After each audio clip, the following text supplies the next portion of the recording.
The following program deals with controversial subjects. The theories expressed are not the only possible interpretation. The viewer is invited to make a judgment based on all available information. Tonight on Sightings, is the planet Earth on a countdown to doomsday? The loss of life will be staggering. We uncover the startling evidence. Then, a Russian fighter pilot who survived a frightening close encounter with a UFO. And our psychic makes contact with a sinister ghost molester. It is still attracted to the younger girls.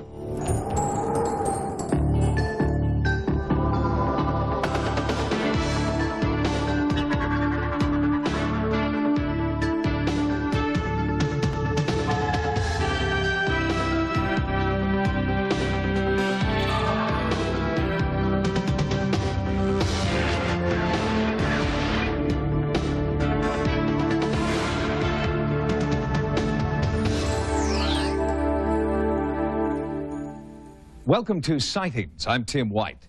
Since our last report on predictions and prophecies, the response from our viewers has been overwhelming. There appears to be an inexhaustible fascination with the future. Well, now, with the approach of not only a new century but a new millennium, the number of people making long-range predictions is growing. Some of these modern-day prophets are obviously more reputable than others. But might one of them be the new Nostradamus? In the 15th century, Michel Nostradamus believed he saw the future.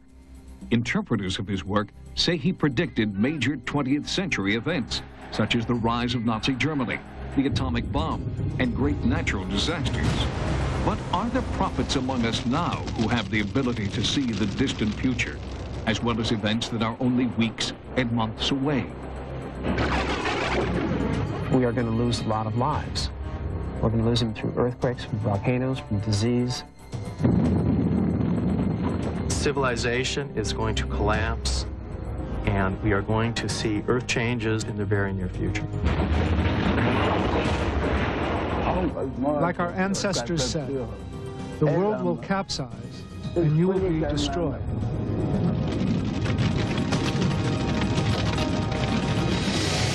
Gordon Michael Scallion and Richard Kinninger are contemporary prophets. Time may prove them to be heirs to Nostradamus' power of prophecy.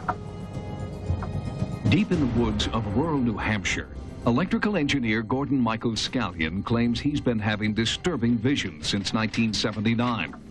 According to Scallion, the Earth is about to go through massive changes that will drastically alter the surface of the planet.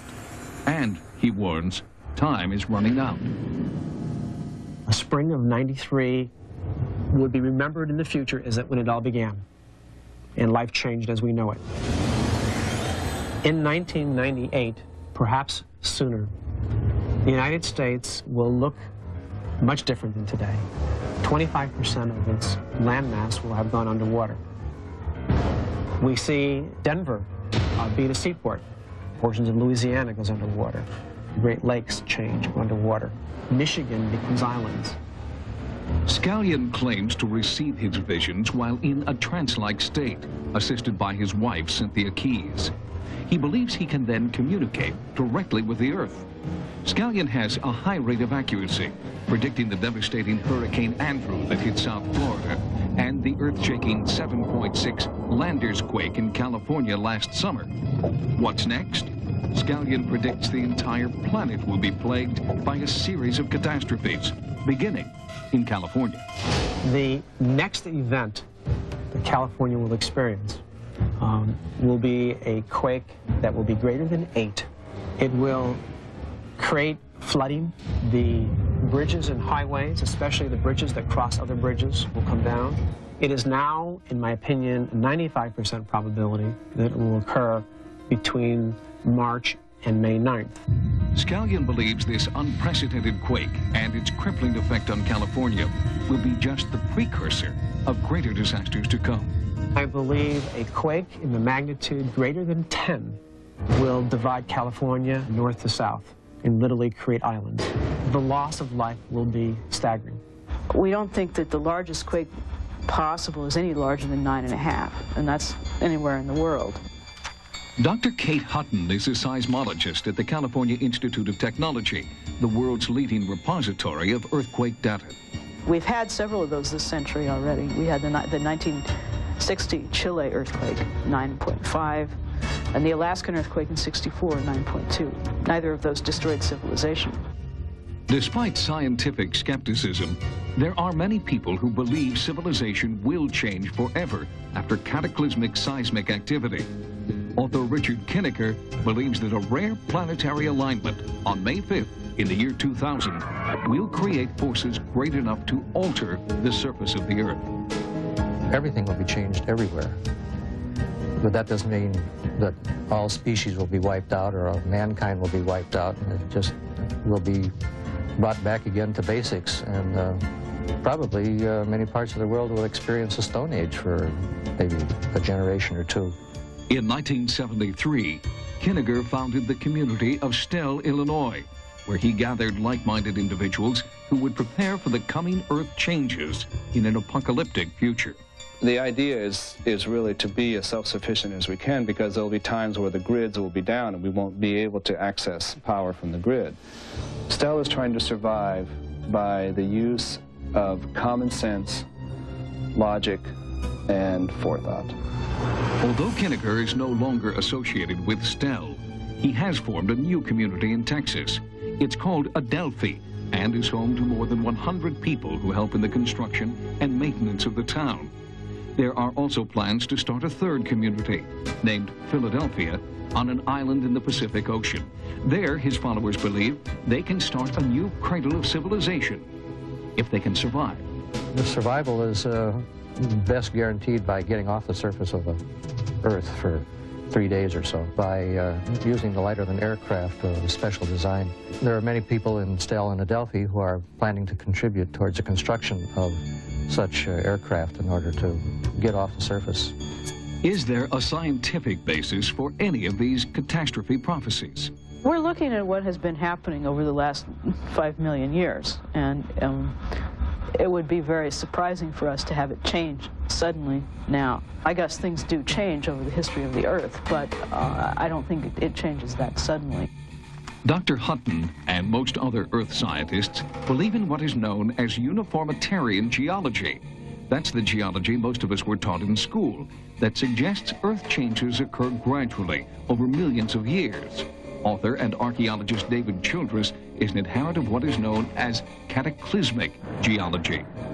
Earth changes and geological change can happen very rapidly and suddenly. Mountain ranges and other Earth changes happen not over millions of years, but over in a period of days or hours. The evidence for ancient catastrophes and cataclysms is overwhelming to us. For instance, it is a known archaeological fact that there are more than 200 sunken cities in the Mediterranean alone. Although conventional science discounts these prophecies, it is hard to ignore the accuracy of Gordon Michael Scaglion or the sincerity of those who have formed communities based on the beliefs of Richard Kinnicker. Do they know something we have yet to find out? And should we pay attention to these prophecies? Perhaps the answer lies in ancient Zuni wisdom. The ancestors said, if you don't love each other and behave in a good manner, it may rain hot water. The stars may fall, towns will be destroyed, and the end will be near. Joining us now is clinical psychologist Dr. Terence Sandbeck, who specializes in the relationship between psychology and the paranormal. Dr. Sandbeck, if there's a prediction of doom or disaster, is there any evidence that people change their lifestyles, change their behavior because of it? Well, I think for the most part, probably most people don't change their lifestyle. But there are always the few who take it seriously and have to make some drastic change in what they do because someone has made some wild prediction. Why is it that people seem to be drawn to prophecies of doom and gloom more so than the upbeat and positive stories? It just seems to be the fact that that's what draws people's attention. Maybe it's the same reason we will follow a fire engine to a fire rather than a limousine to a wedding. We're coming up on the year 2000. Do you expect there to be an increasing number of prophecies? Of course. Probably more than we had in the year 200 and more than we had in the year 20. There'll be lots of prophecies. they'll have no more validity, they'll have no more realism than any prophecies given at any other time. Dr. Sandbeck, thank you very much for being with us. My pleasure. And we will be back with more sightings in just a moment. When we return, a Russian Top Gun fighter pilot who survived a frightening close encounter with a UFO tells his story in a Sightings exclusive. Coming up next. For years, ufologists have been collecting reports from pilots in the military who claim to have had contact with UFOs. Unfortunately, these reports remain unconfirmed because the pilots are reluctant to come forward. But now, one former military pilot is talking. In Russia, Maxim Cherbakov was so convinced he'd been fired on by an alien spacecraft, he went to court to prove it. 2 years ago, a pilot in Russia came forward and told of a frightening UFO encounter. Risking ridicule, Maxim Cherbakov was determined to tell what he maintains is the true story of his bizarre experience. At 19, Cherbakov was one of the rising stars in the Soviet Military Flight Academy and became the Russian equivalent of a Top Gun. His flying record was impeccable until August 1991. Then, on 2 separate occasions, he had strange mechanical malfunctions in his jet aircraft. On one occasion, he was forced to eject. An investigation of that incident concluded that Cherbakov had acted calmly and rationally. But 12 days later, a third incident would change Cherbakov's life forever. 20th August, second shift. I made 2 flights with my commander, and third flight I made on my own. I gained an altitude of 3,900 meters. Then suddenly, I saw a ball in front of me, about 20 degrees to the right. He watched the object for several seconds. Then, as it came toward him, Cherbakov tried to radio the base. The light from the UFO was blinding.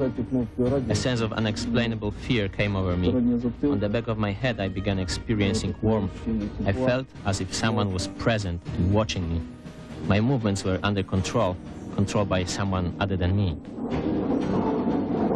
Cherbakov claims the reddish-yellow object started maneuvering around the aircraft. For several minutes, it kept up with the jet's airspeed and mimicked its movements. During that time, Cherbakov was unable to communicate with his base commander. The radio emitted only a squealing sound. Pilot Cherbakov's description of the UFO moving relative to his own airplane is really quite common. Dr. Richard Haynes has documented over 3,000 pilot sightings of UFOs. I have thousands and thousands of cases of pilots in daylight encounters with structured objects, in the sense of having 3-dimensional mass, in the sense of having aerodynamic kinds of flight behavior relative to the aircraft. And so what he describes here fits in very nicely to what I have from hundreds of other pilots around the world. Suddenly, in rapid-fire succession, the generator in Cherbakov's jet failed. The instruments indicated a fire on board, and the cockpit filled with smoke.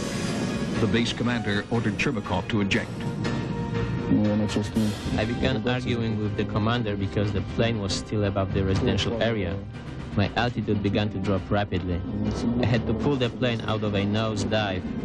At the altitude of 1,000 meters, I finally cleared the residential area and I ejected. 4 seconds later, the plane exploded. Cherbakov landed safely in a field and was rescued an hour later by a military helicopter. While officials combed the wreckage of the jet, Cherbakov was examined at a military hospital. An intensive 3-day interrogation followed. The interrogation was conducted with a sense of total distrust toward me. Right from the start, they told me that the first, the second, and now the third incident is all your own doing. Cherbakov was also interrogated by the KGB, who did not believe his story and charged him with insubordination and sabotage under the International Terrorism Act. Cherbakov claims the KGB threatened that if he did not tell the truth, he would be brought to trial, found guilty of terrorism, and shot by a firing squad. Vladimir Azhaja heads the Russian Center for the Study of UFOs, housed in the Ministry of the Interior in Moscow. Dr. Azhaja is considered one of the world's foremost experts on UFO phenomena and has studied Cherbakov's case. We concluded that Maxim has a normal, healthy psyche and is not inclined to fantasies. Retired Major General Albert Stubblebine is a former commanding general of U.S. Army intelligence. He witnessed and documented a hypnosis session conducted with Cherbakov by an American psychiatrist.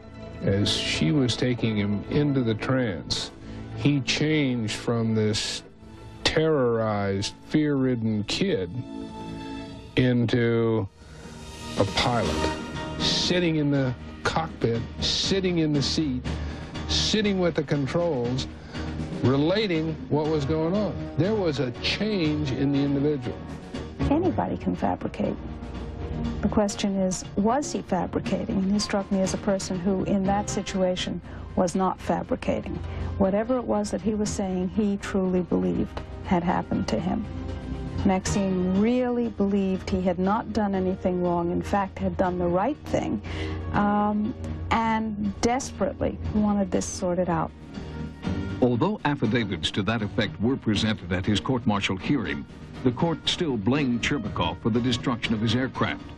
But the military prosecutor admits that some of the evidence of Cherbakov's innocence was very convincing. From the beginning, I had doubts about the truthfulness of Cherbakov's statement. But after questioning his mother, his comrades, and his superiors, I became convinced that Cherbakov had an encounter with a UFO.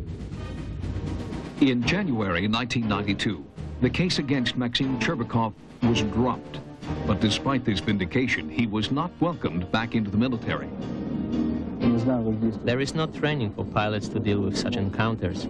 The older pilots told me that a lot of encounters happen, but they don't speak about them. I feel that I'm missing something from my soul that I want very much. My love for the planes and flying has remained and will continue to remain. Did Maxim Cherbakov see a UFO? We may never know the answer, but one thing is clear. Maxim Cherbakov ejected only after he saw that his jet would avoid populated areas below. There is now a movement underway in Russia to award Cherbakov with a medal for heroism.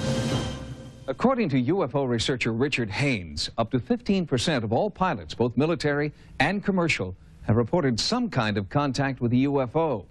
Haynes believes the actual number could be quite a bit higher, since countless pilots are understandably reluctant to come forward. When we return, It is still attracted to the younger girls. our psychic takes on the sinister ghost molester. Be gone now!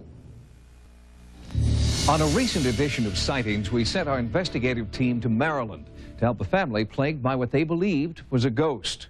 Although no apparition showed itself to our team, the family continues to be concerned about what they call the beast.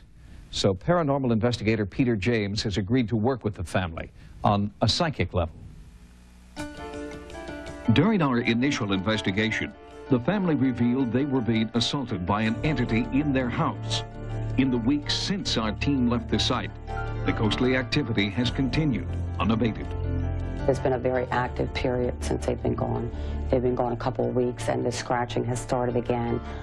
My youngest daughter's been scratched really badly. After seeing a Sightings episode featuring psychic Peter James, the family thought they'd finally found someone who could help. We just felt like that's the guy that we need, somebody who can come in here, identify what it is, and deal with it and send it on its way. After a brief walk through the house, Peter James felt he was dealing with more than one entity. I would say there are about 6 ghosts in this house, 6 entities. I feel we have a forceful entity who is the mainstay, who is the ringleader, so to speak. It wants to gain more control. It wants to maintain control. And my being a fighter of sorts with this sort of activity, I feel that I'll clean house. Peter then conducted a more thorough inspection of the site to identify paranormal hotspots. Hello? Hello? Hello?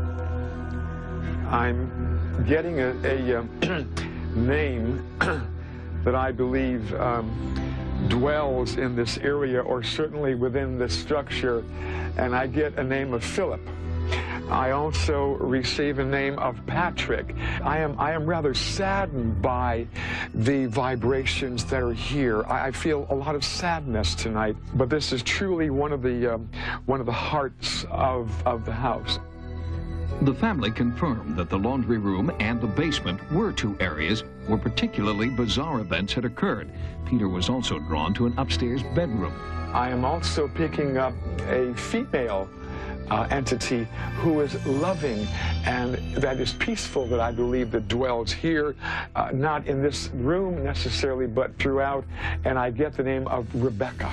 And she is with a child, and I believe it is a boy child, and the child answers to the name of Thomas or Tommy. Next, Peter attempted to contact the entity directly and rid the house of its presence. I am receiving a name that, from this forceful entity that begins with a D, and I believe this entity's name is Daniel. Daniel, I am in control here. You are no longer welcome here. Your energy is beginning to weaken now. Be gone now. After Peter James' investigation, the spirit activity in the house stopped. Sightings then conducted a search of area land deeds and real estate records and found a startling document. Peter James, who had never even been to Maryland, had correctly identified the name of the original landowner, a former police chief in the area, whose first name was Daniel. Peter believes Daniel's spirit is the beast that terrorizes the family.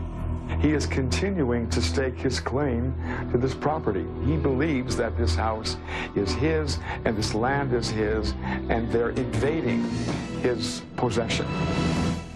If you've had a paranormal experience like the Maryland family in this segment, or captured something unexplainable on film or videotape, our Sightings investigative team would like to know. Call 1-900-740-SIGHT. Each call 75 cents a minute. Average call lasts 2 minutes, and you must be 18 years or older. Join us next time for new investigations into the unexplained. For Sightings, I'm Tim White.